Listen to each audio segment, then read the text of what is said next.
محمد عمر ایک پرسکون اور خاموش محلے میں رہتا تھا جہاں بظاہر سب ایک دوسرے کے خیر خواہ تھے اور ہر کوئی ایک دوسرے کو جانتا تھا۔ اس کے پڑوس میں راحت نامی ایک نوجوان اپنی بیوی سائمہ کے ساتھ رہتا تھا جن کی شادی کو ابھی 2 سال ہی ہوئے تھے۔ ابتدا میں ان کا گھر خوشیوں سے بھرا تھا لیکن وقت کے ساتھ ساتھ وہاں کی رونقیں مانند پڑنے لگیں۔ جلد ہی خوشیاں غم میں بدل گئیں جب راحت نے شراب نوشی شروع کر دی۔ نشے کی لت نے راحت کے مزاج کو تلخ کر دیا اور اس کا گھر جو کبھی چھوٹا سا سکون کا گہوارہ تھا اب کسی جہنم کا منظر پیش کرنے لگا۔ راحت کا غصہ اور نشہ ہر گزرتے دن کے ساتھ بڑھتا ہی چلا گیا۔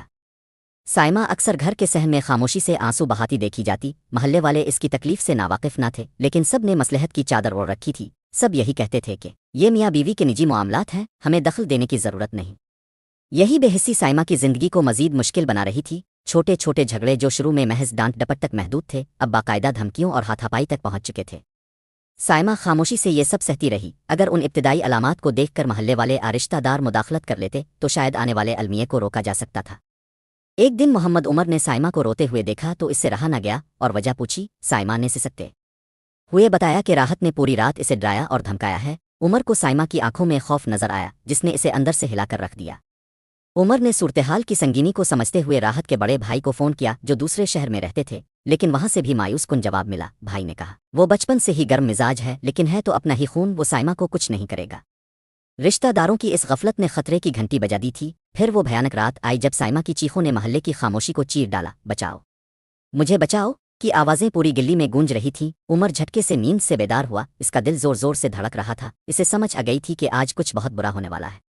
عمر باہر جانے کے لیے اٹھا لیکن گھر والوں نے اسے روک دیا۔ اس کی بیوی نے کہا دیکھو یہ ان کا گھریلو جھگڑا ہے، صبح صلح ہو جائے گی۔ آدھے گھنٹے تک چیخیں آتی رہیں اور پھر اچانک ہر طرف ایک ہولناک خاموشی چھا گئی۔ صبح ہوئی تو محلے میں پولیس کی گاڑیوں کے سائرن گونج رہے تھے۔ راحت کے گھر کے باہر ہجوم جمع تھا۔ پولیس نے سائمہ کی لاش برآمد کی جو رات کے تشدد کی تاب نہ لاتے ہوئے دم توڑ چکی تھی۔ تفتیش کے دوران معلوم ہوا کہ سائمہ پچھلے 6 ماہ میں 3 بار پولیس اسٹیشن جا چکی تھی لیکن ہر بار اسے ایک گھریلو معاملہ کہہ کر واپس بھیج دیا گیا تھا۔ قانون کی اس سرد مہری اور انصاف میں تاخیر نے ایک مجرم کے حوصلے بلند کر دیے تھے۔ محلے میں اب سوگ کی فضا تھی لیکن لوگوں کی باتیں اب بھی بے حسی سے بھری تھیں۔ کوئی کہہ رہا تھا کہ راحت نشے میں تھا، اسے ہوش نہیں تھا، لیکن کسی کو سائمہ کا وہ چھوٹا بیٹا نظر نہیں آ رہا تھا جو اپنی ماں کو ڈھونڈ رہا تھا۔ گھریلو تشدد میں سب سے زیادہ نقصان ہمیشہ عورتوں اور بچوں کا ہی ہوتا ہے۔ محمد عمر آج بھی اپنی کھڑکی سے اس ویران گھر کو دیکھتا ہے اور اس کا ضمیر اسے ملامت کرتا ہے۔ وہ سوچتا ہے کہ اگر اس رات وہ باہر نکل آتا، اگر وہ سب مل کر آواز اٹھاتے تو شاید آج سائمہ زندہ ہوتی۔ یہ سوال صرف عمر کا نہیں بلکہ ہر اس شخص کا ہے جو ظلم دیکھ کر خاموش رہتا ہے۔ آپ کا ایک لائک اور سبسکرائب مجھے مزید بہتر مواد بنانے کا حوصلہ دیتا ہے، ضرور سپورٹ کریں۔